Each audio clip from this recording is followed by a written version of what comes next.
Ever heard of Mabon? If you haven't, you're definitely not alone. Welcome back to Journeys of Peace. Mabon is one of those fascinating celebrations that sits quietly on the calendar, waiting for curious minds like yours and mine to discover it.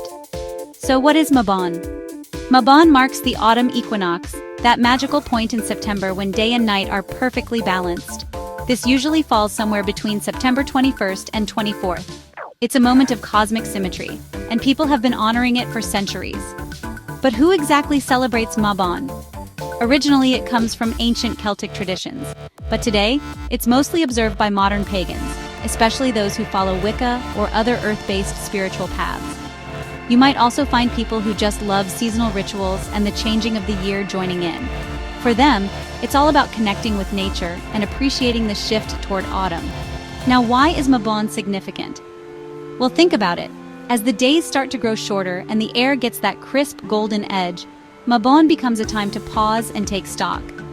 It's seen as the second harvest festival, right between the heat of summer and the chill of winter. People reflect on what they've achieved, give thanks for abundance, and prepare for the colder months ahead.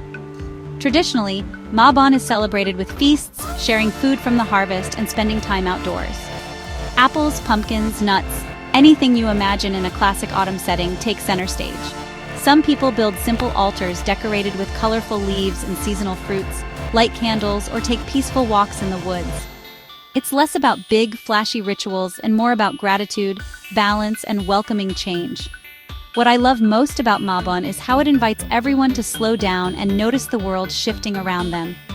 Whether you're spiritual, curious, or just love a good reason to celebrate fall, Mabon is a gentle reminder to find balance in your own life.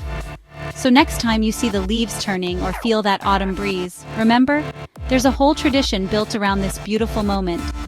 Thanks for joining me on this little journey into the autumn equinox. Stay curious and happy Mabon!